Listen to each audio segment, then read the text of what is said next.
Good morning मित्रांनो. आजच्या लेक्चरमध्ये आपण आपला नेक्स्ट टॉपिक 19व्या शतकाच्या पूर्वार्धातील सामाजिक सांस्कृतिक जागृती याला सुरुवात करणार आहोत. टॉपिकला सुरुवात करण्यापूर्वी सर्वात प्रथम आपण टॉपिकचे जे टायटल आहे ते समजून घेऊया. काय म्हटलंय 19व्या शतकाच्या पूर्वार्धातील. सर्वात प्रथम 19व्या शतकाचा पूर्वार्ध म्हणजे कोणता कालावधी हे आपल्याला समजून घ्यायचे आहे. तर लक्षात घ्या 19वे शतक कधीपासून सुरू होते? 1801 पासून. 1801 ते 1900 हा कालावधी म्हणजे 19वे शतक. आता या 19व्या शतकाच्या पूर्वार्धातील म्हटलंय तर लक्षात घ्या शतकाचे दोन भाग केले जातात, एक पूर्वार्ध आणि एक उत्तरार्ध. 1850च्या आधी असेल, 1850च्या आधीचा जो कालावधी आहे म्हणजेच 1801 पासून ते 1850 चा कालावधी हा 19व्या शतकाचा पूर्वार्ध झाला आणि 1850 ते 1900 हा 19व्या शतकाचा उत्तरार्ध झाला. तर आपल्या भारतात ज्या सामाजिक सांस्कृतिक जागृतीला सुरुवात झाली ती झाली 19व्या शतकाच्या पूर्वार्धात म्हणजेच 1850च्या आधी. 1850 नंतर या सुधारणा सुरूच राहिल्या, यामध्ये आणखी बदल होत गेले. तर भारतात जी सामाजिक सांस्कृतिक जागृती घडून आली 19व्या शतकाच्या पूर्वार्धात म्हणजेच 1850च्या आधी, ती आपल्याला या टॉपिक मध्ये समजून घ्यायची आहे. ठीक आहे. तर लक्षात घ्या मित्रांनो 19व्या शतकाच्या पूर्वार्धात भारतात सामाजिक सांस्कृतिक जागृती का बरं घडून आली असेल, याच काळात भारतात ही जागृती का बरं घडून आली असेल हे सर्वप्रथम आपल्याला समजून घ्यायचे आहे. ब्रिटिशांची सत्ता स्थापन झाली होती 1757 मध्ये. 1757 मध्ये ब्रिटिशांची सत्ता स्थापन झाल्यानंतर हळूहळू त्यांनी भारतातील सर्व प्रदेश जिंकत नेला आणि इथे प्रशासन राबवायला सुरुवात केली, राज्य कारभार करायला सुरुवात केली. त्यामुळे आता ब्रिटिशांनी आणलेल्या व्यवस्थेचा परिणाम घडायला इथे सुरुवात झाली होती. या परिणामातून झालेली बंडे आपण अभ्यासलेली आहे. त्याचप्रमाणे या परिणामातून ब्रिटिश सत्तेच्या स्थापनेच्या परिणामातून काय सकारात्मक परिणाम झाले ते आपल्याला या टॉपिक मध्ये अभ्यासायचे आहे. तर ब्रिटिश सत्तेच्या स्थापनेमुळे भारतात आधुनिक शिक्षणाची सुरुवात कशी झाली हे आपण अभ्यासलं. या आधुनिक शिक्षणामुळे आधुनिक ज्ञानाचा, आधुनिक संकल्पनाचा भारतीयांना परिचय झाला. त्यामुळे कुठेतरी आपल्या धर्मातील, आपल्या समाजातील अनिष्ट गोष्टींकडे त्यांचे लक्ष गेले. त्याचप्रमाणे 1813 पासून कालावधी लक्षात घ्या, 1813 पासून म्हणजेच 19व्या शतकाचा पूर्वार्धच आहे. ठीक आहे. तर 1813 पासून ख्रिश्चन मिशनऱ्यांना भारतात ख्रिश्चन धर्माचा प्रचार करण्यासाठी येण्याची परवानगी मिळाली. आता जेव्हा ख्रिस्ती मिशनरी भारतात येईल तेव्हा त्यांना ख्रिश्चन धर्माचा प्रचार करायचा होता, त्यामुळे त्यांनी हिंदू धर्मातील अनिष्ट प्रथा लोकांना लक्षात आणून दिल्या. हिंदू धर्मातील जाती धर्माच्या भेदाभेदावर त्यांनी टीका केली. इथल्या शोषितांची सेवा करायला सुरुवात केली. एकूणच काय म्हणजे ख्रिश्चन मिशनऱ्यांनी दाखवलेल्या दोषामुळे, कोणत्या धर्मातील? इथल्या हिंदू धर्मात दाखवलेल्या दोषामुळे, त्यांनी आणलेल्या आधुनिक शिक्षणामुळे इथे एक असा बुद्धिजीवांचा वर्ग निर्माण झाला की त्यांच्या लक्षात आले की आपल्या समाजात सुधारणा करणे आवश्यक आहे आणि त्यासाठी मग प्रयत्न करणे आवश्यक आहे. म्हणजेच लक्षात घ्या ब्रिटिश सत्तेच्या स्थापनेमुळे आधुनिक शिक्षण, ख्रिश्चन मिशनऱ्यांचा प्रभाव, या गोष्टीमुळे भारतात 19व्या शतकाच्या पूर्वार्धात सामाजिक सांस्कृतिक जागृती घडायला लागली. आता लक्षात घ्या ही सामाजिक सांस्कृतिक जागृती घडायला लागली, मात्र या सामाजिक सांस्कृतिक जागृती कोणत्या मार्गाने पुढे न्यायची या बाबतीत इथल्या भारतीयांमध्ये मतभेद होता. कशा बाबतीत मतभेद होता की सामाजिक सांस्कृतिक जागृती कोणत्या मार्गाने घडून आणायची या बाबतीत वेगवेगळी मतांतरे होती. तर ते मतभेद कोणत्या मुद्द्यावरून होते हे सर्वात प्रथम आपल्याला समजून घ्यायचे आहे. कोणामध्ये मतभेद होते? समाज सुधारकांमध्ये. कशा बाबतीत? की सामाजिक सांस्कृतिक जागृती कोणत्या मार्गाने घडून आणायची याच्या बाबतीत. तर लक्षात घ्या हे मतभेद काय होते हे आपण समजून घेऊया. एक गट असा होता की त्यांच्या लक्षात आले होते की आपल्या समाजात सुधारणा करणे आवश्यक आहे आणि त्यासाठी मग या सुधारणा कशा प्रकारे व्हायला पाहिजे या बाबतीत त्यांच्यावर पाश्चात्य विचारांचा प्रभाव होता. म्हणजेच ते पाश्चात्य विचारांनी प्रभावित झाले होते आणि पाश्चात्य संस्कृतीमध्ये जे काही चांगली तत्वे आहेत ती आपल्या संस्कृतीत समाजात आणावी या मताचा एक गट होता. म्हणजेच हा गट भारतात समाज सुधारणा करू इच्छित होता पाश्चात्य विचारांनी प्रभावित होऊन. त्याचप्रमाणे एक दुसरा गट होता तो मानत होता की आपल्या समाजात सुधारणा करणे आवश्यक आहे, मात्र या सुधारणांसाठी आपल्याला पाश्चात्यांवर अवलंबून राहण्याची आवश्यकता नाही किंवा पाश्चात्यांची तत्वे स्वीकारण्याची आवश्यकता नाही. आपलीच प्राचीन संस्कृती समृद्ध आहे, आपल्याच प्राचीन संस्कृतीचा बराचसा चांगला ठेवा आहे. आपल्या प्राचीन संस्कृतीमध्ये जी काही समृद्ध तत्वे आहे, जी काही चांगली तत्वे आहे त्या आधारेच इथल्या समाजामध्ये सुधारणा घडवून आणणे आवश्यक आहे. पाश्चिमात्य विचारांचा किंवा पाश्चिमात्य काय म्हणता येईल पाश्चिमात्य विचारांचा स्वीकार करण्याची आपल्याला आवश्यकता नाही, अशा मतांचा एक गट होता. म्हणजेच हा दुसरा गट समाज सुधारणा करू इच्छित होता, मात्र प्राचीन भारतीय संस्कृतीचा आधार घेऊन पाश्चिमात्य विचाराचा आधार न घेता. म्हणजेच लक्षात घ्या भारतात त्या काळात 19व्या शतकाच्या पूर्वार्धात ज्या काही सामाजिक सांस्कृतिक सुधारणा झाल्या त्या दोन प्रकारच्या झाल्या.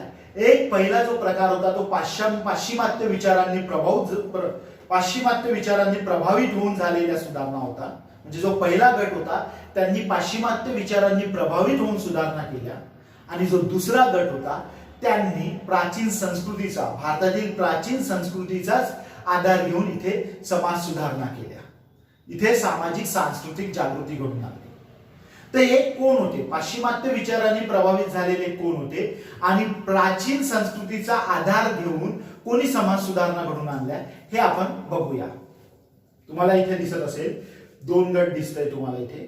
पाश्चिमात्य विचारांनी प्रभावित झालेले पहा, त्यामध्ये तुम्हाला सगळ्यात प्रथम दिसते ब्राह्मो समाज, त्यानंतर दिसते प्रार्थना समाज आणि त्यानंतर दिसते अलीगढ आंदोलन.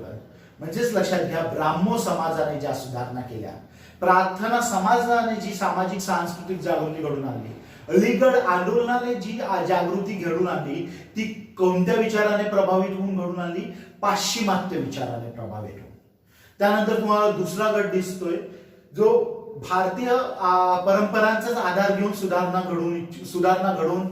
घडवू इच्छित होते.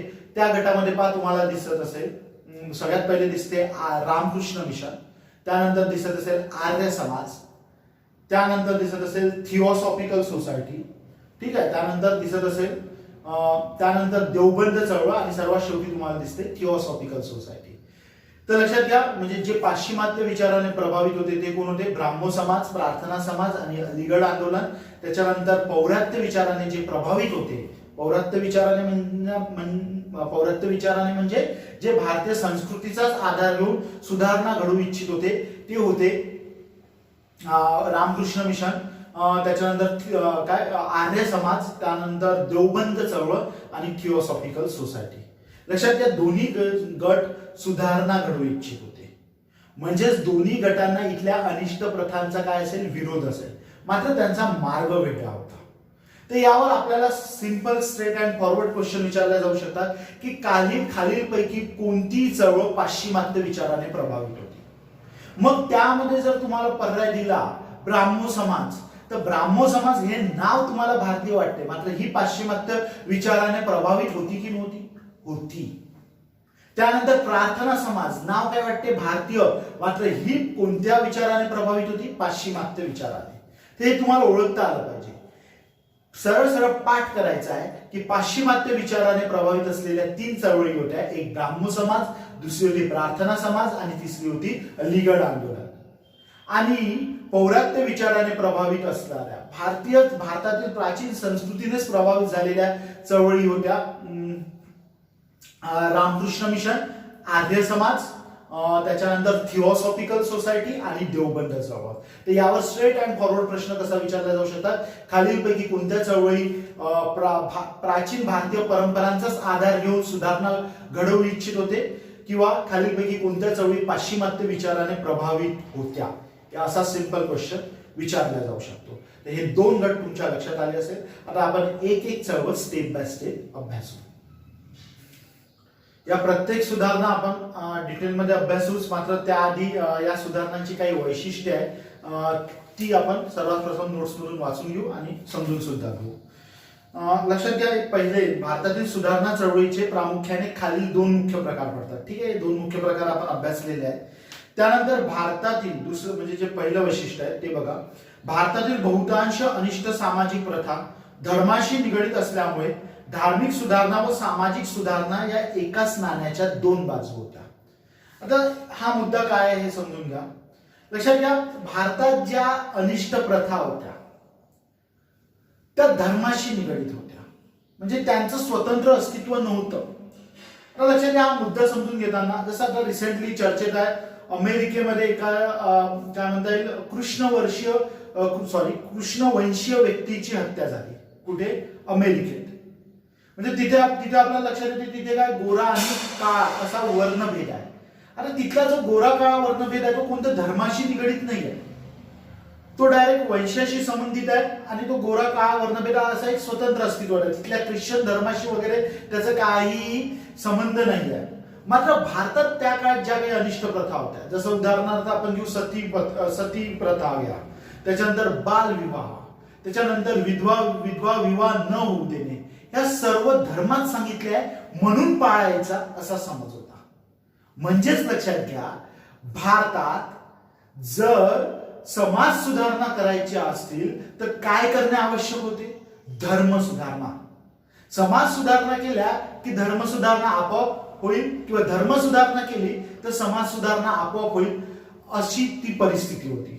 आणि त्या अर्थाने समाज सुधारणा आणि धर्म सुधारणा या एकाच नाण्याच्या दोन बाजू होत्या. ठीक आहे, आला हा मुद्दा लक्षात. त्यानंतर नेक्स्ट मुद्दा आपण लक्षात घेऊया. मिशनऱ्यांचे कार्य आणि ब्रिटिश सरकारची धोरणे यांना प्रतिक्रिया म्हणून भारतात सामाजिक धार्मिक सुधारणा चळवळीला सुरुवात झाली. ठीक आहे, हा मुद्दा मी तुम्हाला समजावून सांगितलेला आहे.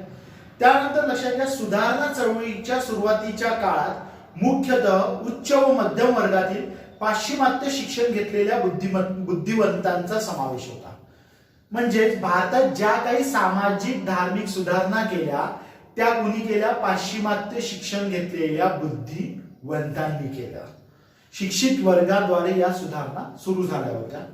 लोकमान्य टिळकांचा प्रमुख अपवाद वगळता बहुतेक सुधारकांनी सामाजिक व धार्मिक सुधारणांसाठी ब्रिटिशांच्या कायदेकारी सत्तेवर भर दिला. हा जो मध्यम वर्ग होता, शिक्षित मध्यम वर्ग होता, यांनी सामाजिक सुधारणांसाठी ब्रिटिश राजसत्तेला कायदे करण्याची मागणी केली. आपल्याला त्यामध्ये दिसते राजाराम मोहन राय यांनी सतीबंदीचा कायदा पारित करून घेतला. म्हणजेच लक्षात घ्या, या मध्यम वर्गाने एक प्रकारे ब्रिटिश सत्तेचा स्वीकार केला होता किंवा ब्रिटिश सत्ता मान्य केली होती. मात्र याला अपवाद कोण होते? लोकमान्य टिळक. लोकमान्य टिळक याला का बरं अपवाद होते हे समजून घ्या. लोकमान्य टिळकांचं म्हणणं होतं की भारत हा भारतीयांचा आहे, त्यामुळे सर्वात प्रथम आम्हाला आमचं राज्य, आमचं म्हणजे काय म्हणते, आमचा देश आम्हाला परत द्या, इथे राज्य कारभार करण्याचा अधिकार आम्हाला आहे, त्यामुळे आधी आम्हाला राज्य कारभार करण्याचा हक्क द्या, त्यानंतर इथे मग ज्या काही सुधारणा करायच्या त्यासाठी आम्ही कायदे करू, तुम्ही कायदे करण्याची आवश्यकता नाही, कारण की मुळात तुम्हाला इथे राज्य कारभार करण्याचा अधिकारच नाही. म्हणजेच लक्षात घ्या, लोकमान्य टिळक समाज सुधारणेच्या विरोधात नव्हते, मात्र त्यांना समाज सुधारणा आधी पाहिजे नव्हत्या, त्यांना आधी पाहिजे होत्या राजकीय सुधारणा. कोण्या अर्थाने? ते काय म्हणत होते की आधी इथे आम्हाला राज्य कारभार जो तुम्ही हिरावलाय आमच्याकडून, राज्य कारभाराचा हक्क, तो राज्य कारभाराचा हक्क आम्हाला परत द्या, त्यानंतर आमच्यासाठी कोणत्या सुधारणा आवश्यक आहे हे आम्ही ठरवू, तुम्ही त्या ठरवायच्या नाही. आणि मग यावरून आपण पुढे बघू, गोपाळ गणेश आगरकर आणि लोकमान्य टिळक यांच्यामध्ये वादही झाला होता की आधी समाज सुधारणा की आधी राजकीय सुधारणा? तर लोकमान्य टिळक काय म्हणायचे? आधी राजकीय सुधारणा नंतर समाज सुधारणा.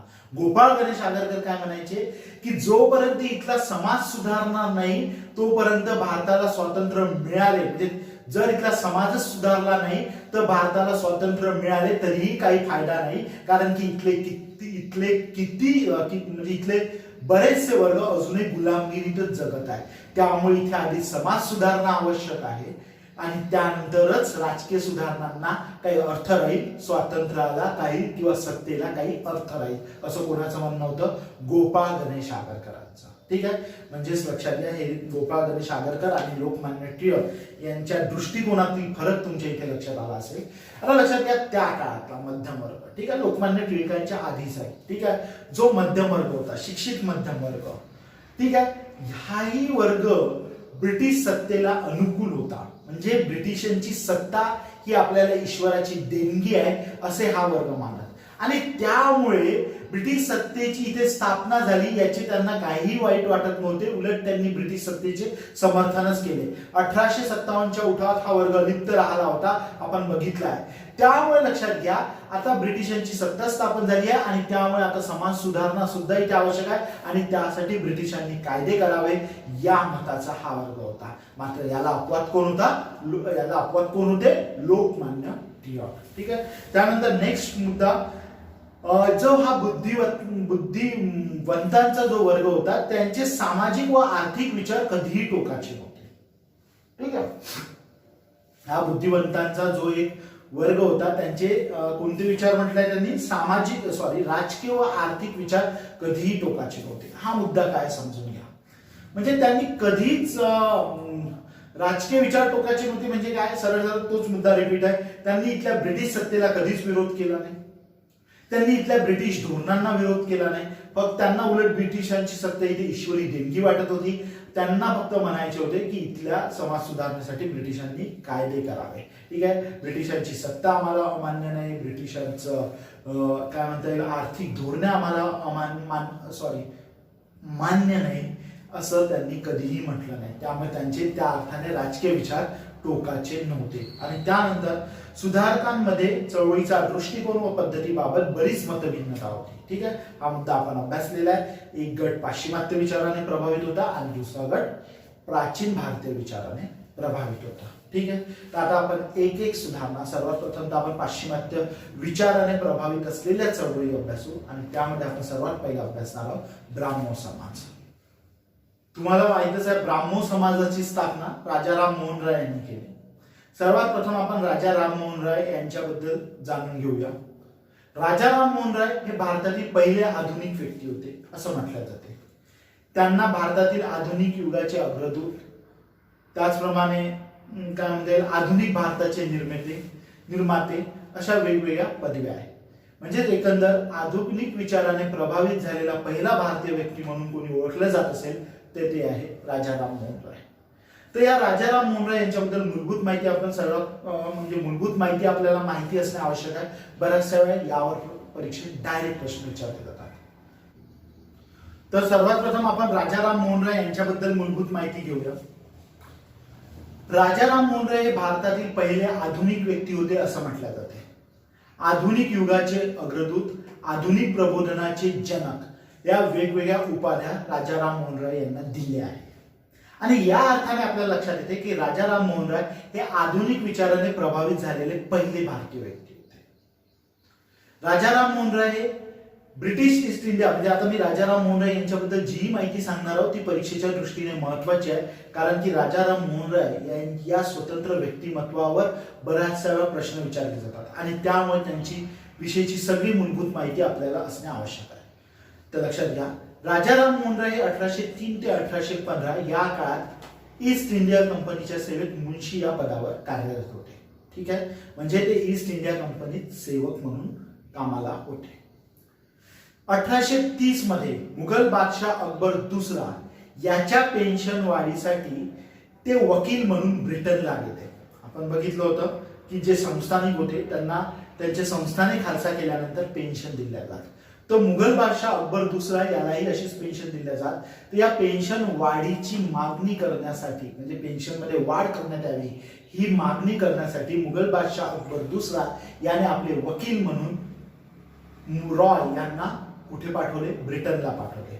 आणि म्हणून मुघल बादशाह अकबर दुसरा याने त्यांना राजा ही पदवी दिली. म्हणजे राजा ही त्यांची पदवी होती. कोणी दिली? मुघल बादशाह अकबर दुसरा यांनी. तर आता लक्षात घ्या, राजा राम मोहन राय हे नेमकं व्यक्तिमत्व काय होतं हे आपल्याला समजून घ्यायचं आहे. कन्सेप्च्युअली समजून घ्या. राजा राम मोहन राय काय होते हे कन्सेप्च्युअली समजून घ्या. राजा राम मोहन राय, आता आपण बघितलं, राजा राम मोहन राय त्यांनी सुरू केलेली ब्राह्मो समाज हे पाश्चिमात्य विचाराने प्रभावित होती. तर ती कशी होती, काय होती आपल्याला समजून घ्यायचं आहे. तर लक्षात घ्या, राजा राम मोहन राय पाश्चिमात्य विचाराने प्रभावित होते, मात्र याचा अर्थ हा नाही की त्यांना आपल्या संस्कृतीबद्दल प्रेम सन्मान नव्हता. हा असा अर्थ नाही. त्यांना आपल्या स्वतःच्या संस्कृतीबद्दल, पौरात्य संस्कृतीबद्दल प्रेम होते, सन्मान होता. मात्र पौरात्य संस्कृतीमध्ये काही चुकीच्या बाबी आहे आणि जर पौरात्य संस्कृतीमध्ये जर सुधारणा घडवायची आहे तर पाश्चिमात्य आधुनिक विचारानेच ती सुधारणा घडणे शक्य आहे असे त्यांचे मत होते. म्हणजेच पौरात्य संस्कृती त्यांना मान्य होती, मात्र पौरात्य संस्कृती जी आहे तिच्यामध्ये सुधारणा सुद्धा त्यांना अपेक्षित होत्या आणि या सुधारणा इथल्या विचारांनी करणे त्यांना मान्य नव्हते. त्यासाठी त्यांना पाश्चिमात्य विचाराने प्रभावित केले होते. म्हणजेच पाश्चिमात्य संस्कृतीमधील काही चांगली तत्वे पौरात्य संस्कृतीमध्ये समाविष्ट करण्यात यावी या मताचे ते होते. म्हणजेच एकंदर राजा राम मोहन राय हे व्यक्तिमत्व पाश्चिमात्य आणि पौरात्य या दोन्ही संस्कृतीचं एकत्रीकरण होतं. समजलं? म्हणजेच लक्षात घ्या, राजा राम मोहन राय यांनी इथला हिंदू धर्म सोडून द्यायचा आणि एक नवीन धर्म स्थापन करायचा या विचाराचे ते होते का? नाही. त्यांना इथल्या हिंदू धर्मावर, इथल्या संस्कृतीवर प्रेम होते, त्याविषयी आदर होता, सन्मान होता. मात्र काही आधुनिकता आपण स्वीकारायला पाहिजे आणि त्यासाठी पाश्चिमात्य संस्कृतीतील काही तत्वांचा आपण स्वीकार करायला पाहिजे या मताचे ते होते आणि म्हणून ते पाश्चिमात्य विचाराने प्रभावित होते असं म्हटलं जाते. मात्र याचा अर्थ हा नाही की त्यांनी स्वतःच्या संस्कृतीला चिरकारले, हा त्याचा अर्थ नाही. ठीक आहे. आता लक्षात घ्या, एकंदर जर तुम्ही राजाराम मोहन राय यांचा जर अभ्यास पाहिला तर लक्षात येईल, राजाराम मोहन राय यांना जगातील वेगवेगळ्या धर्मात जी काही चांगली तत्वे दिसली त्याचा स्वीकार आपण करावा या मताचे ते होते आणि त्यासाठी त्यांनी वेगवेगळ्या धर्माचा तौलानिक अभ्यास केला. वेगवेगळ्या धर्माची तुलना करण्यासाठी त्यांनी अभ्यास केला वेगवेगळ्या धर्माचा. त्यासाठी त्यांनी वेगवेगळ्या भाषा अवगत केल्या. त्यांना Sanskrit, Persian, Arabic, Latin, Hebrew, आणखी ज्या काही इत्यादी भाषा होत्या त्या त्यांना अवगत होत्या. ठीक आहे. या भाषांवर सुद्धा प्रश्न आलेला आहे. तर त्यांना जस आता सपोज जर क्वेश्चन आला तर सरळ सरळ काय लिहायचं? वरीलपैकी सर्व. ठीक आहे. त्यांना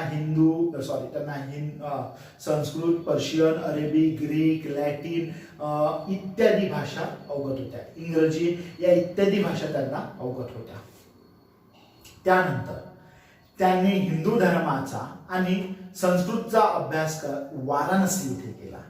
त्याचप्रमाणे अरेबिक आणि पर्शियन भाषेचा अभ्यास, मुस्लिम धर्मातील कुराण या ग्रंथाचा अभ्यास त्यांनी पटना येथे केला. ठीक आहे. ही दोन ठिकाणे तुम्हाला लक्षात ठेवायची आहे.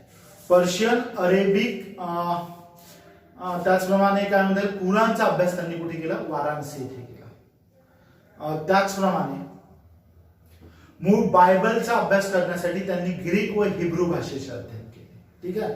म्हणजे जो बायबल मूळ स्वरूपात जो आहे तो मुख्यतः ग्रीक आणि हिब्रू भाषेत आहे आणि त्यासाठी त्यांनी ग्रीक व हिब्रू भाषा सुद्धा शिकल्या होत्या. ठीक आहे. या सर्व अभ्यासातून त्यांनी जे एक महत्वाचे तत्व लोकांना सांगितले ते होते एकेश्वरवादाचे तत्व. ठीक आहे. याचा अर्थ समजून घ्या. राजा राममोहन राय यांनी हा सर्व अभ्यास करून एक तत्व लोकांना सांगितले आणि ते तत्व कोणते होते? एकेश्वरवादाचे तत्व. त्यांना सर्व धर्माचा अभ्यास केल्यानंतर लक्षात आलं की ईश्वर एकच आहे. का बरं त्यांनी हे सांगितलं ते लक्षात घ्या. त्यांनी काय म्हटलं? ईश्वर एकच आहे. म्हणजेच त्यांनी ईश्वराचे अस्तित्व मान्य केले असेल की मान्य नसेल केले? त्यांनी ईश्वराचे अस्तित्व मान्य केले. मात्र ईश्वराचे अस्तित्व मान्य करून त्यांनी काय म्हटलं की ईश्वर अनेक नाही, ईश्वर एकच आहे. आणि हा ईश्वर निराकार आहे. निराकार या शब्दाचा अर्थ लक्षात या परीक्षेत विचारले जातात. हा ईश्वर त्यांनी कसं आहे म्हटलं? निराकार आहे, म्हणजेच त्याला आकार नाही. हा ईश्वर निराकार आहे म्हणजेच त्याला आकार नाही. म्हणजेच त्यांनी मूर्ती स्वरूपात जो वेगवेगळ्या रूपामध्ये ईश्वर दिसतोय त्याला काय केला असेल? विरोध केला. आणि त्या अर्थाने त्यांनी मूर्ती पूजेला विरोध केला. कोणी? राजा राममोहन राय. कारण की त्यांचं तत्व काय सांगत होतं की ईश्वर एकच आहे. म्हणजेच त्यासाठी त्यांनी कोणते तत्व सांगितले? एकेश्वरवादाचे. त्याचप्रमाणे त्यांनी काय म्हटलं? ईश्वर निराकार आहे, निर्गुण आहे. म्हणजे तो काय म्हणता येईल? ईश्वरामध्ये प्रत्येक ईश्वरामध्ये सांगितलं आहे ना की या ईश्वरामध्ये हा गुण आहे, या ईश्वरामध्ये हा गुण आहे, या ईश्वरामध्ये हा गुण आहे. तर त्यांनी काय म्हटलं की असं नाही आहे. ईश्वर काय आहे? निर्गुण आहे, एकच आहे, तो निराकार आहे. आणि म्हणून त्यांनी मूर्ती पूजेला विरोध केला.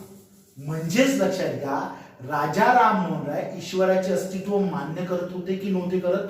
मान्य करत होते. मात्र ते ईश्वराला कोणत्या स्वरूपात पाहत होते? एकाच स्वरूपात, निराकार आणि निर्गुण या रूपामध्ये. त्यांनी मूर्ती पूजा, त्यांना ईश्वर मान्य होता, मात्र वेगवेगळ्या रूपामध्ये केली जाणारी मूर्ती पूजा मात्र त्यांना मान्य नव्हती.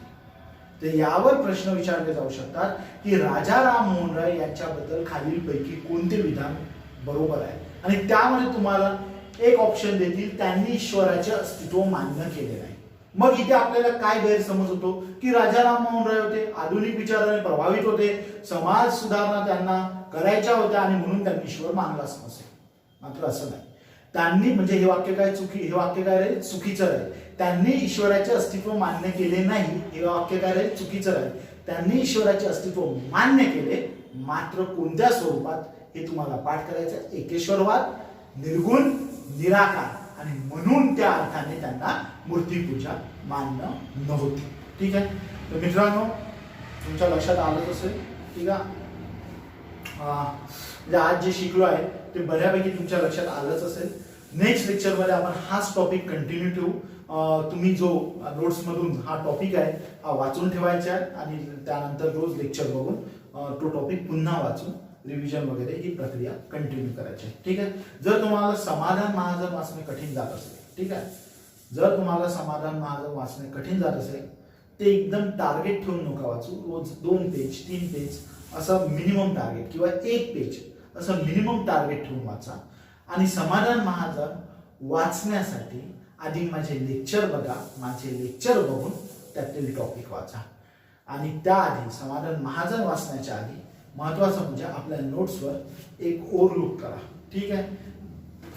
म्हणजे तुम्ही काय माझे लेक्चर, त्याच्यानंतर नोट्स आणि त्यानंतर समाधान महाजन असंही स्टेप बाय स्टेप करू शकता, किंवा लेक्चर, नोट्स आणि समाधान महाजन मधून त्या टॉपिकचे दिवसाला फक्त 1 किंवा 2 पेजेस या प्रकारेही तुम्ही कंटिन्यू करू शकता. ठीक आहे. तर नेक्स्ट लेक्चरमध्ये आपण पुन्हा भेटूया.